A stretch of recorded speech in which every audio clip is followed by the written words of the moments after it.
అయ్యా నేను మీడియా రూపకంగా నీకు చెప్తాండా, మా అంతు ఎప్పుడోసారి చూస్తావు కానీ ప్రతిసారి నువ్వు చూస్తా అంటే చూయించుకోనికి మేమే అమాయకులం కాదు, నీ ఇంటికాడ వంట మనుషులో డ్రైవర్లమో కూడా కాదు.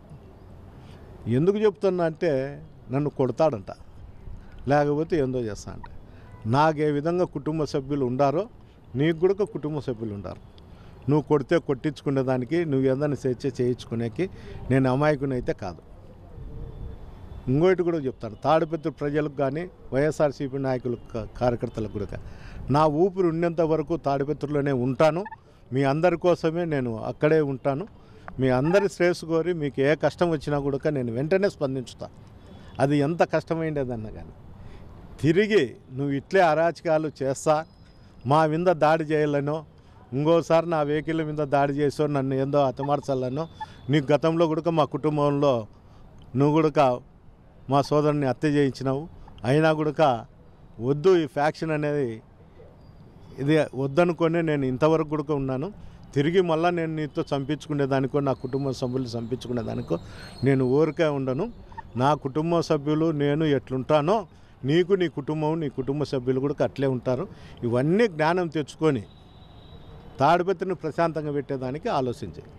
నువ్వు ఆలోచన చేయకోకుండా ప్రతిసారి నీ మీద దాడి చేస్తా, నిన్ను కొడతా అంటే కొడితే కొట్టించుకునేకి, తిడితే తిట్టించుకునేకి నేను అమాయకుని కాదు. తిరిగి అదే పరిస్థితి కూడా నీకు కూడా వర్తించుతుంది. ఒకసారి ఆలోచన చేసుకో.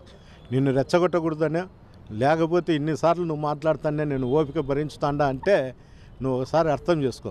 అర్థం చేసుకోకపోతే దీనికి నువ్వే మూల్యం చెల్లించుకుంటావు తప్ప నేనేం కాదు. ఈ 5 ఏళ్ళు అడిగిపెట్టివే, ఈ 5 ఏళ్ళు అడిగిపెట్టివే చూపిస్తాడు వాడు ఏమన్నా. ఏం కళ్ళు లేవా, చెవులు లేవా? ఇలాంటి సిపిఎం అని ఏమి నువ్వు బెదిరిస్తావు అనుకుంటావా? దాంతో అందరికన్నా కమిషనర్ అక్కడ నాకు ఇలాంటి తెలుగుదేశం కాదు, వైఎస్ఆర్ కాదు, జనసేన కాదు, ఏ పార్టీ వచ్చినా ఎలక్షన్ అయిపోయినాక 2-3 నెలల్లో నేను అది కూడా మళ్ళీ పెట్టు. ఆ వేట మొదలు పెట్టినప్పుడు తట్టుకునే శక్తి అవతల వేట మొదలు పెట్టేటప్పుడు తట్టుకునే శక్తి అవతల 5 ఏళ్ళే కాకుండా 5 ఏళ్ళు లాస్ట్ 5 ఏళ్ళే ఉండింది. ఏ పార్టీ ఫ్రాక్షన్ చేస్తాడ? ఏ కళ్ళు ఏం కళ్ళు పోదా? ఏ చోటు నిలబడి సీజన్ పోసేదా? మాట్లాడతారు అందరూ, ఏం మాట్లాడతారు? ఏ హీరో మళ్ళీ రండి ఫ్రాక్షన్ చేస్తాడా?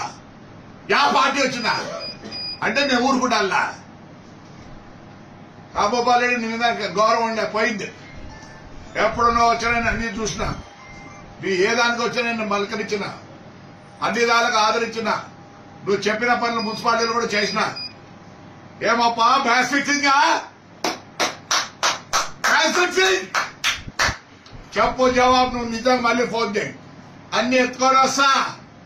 నీకు పంపించిన ఆ ముందు నన్ను పోలీసు వాళ్ళు ఎలా చూసినారు, ముసలోడు చూసుకోకుండా. ఏమంత మ్యాచ్ ఫిక్సింగ్, ఏమంత మ్యాచ్ ఫిక్సింగ్. ఓహో very good, very good Ramgopal. నా పక్కన ఎవరో కూర్చున్నారు పాప, వాళ్ళు ఏం మాట్లాడలే.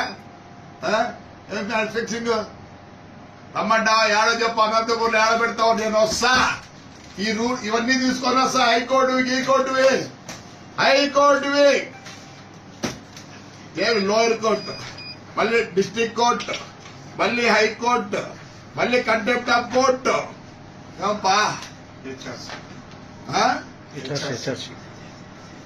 మళ్ళీ మానవ హక్కుల కోర్టు అన్ని ఇచ్చినాయప్ప. ఓహో ఏంటి ఇది దౌర్జన్యము? ప్రభాకర్ ఇది రాకూడదంట. ఏమి నా బస్సులను చూడాడు ఏమైనా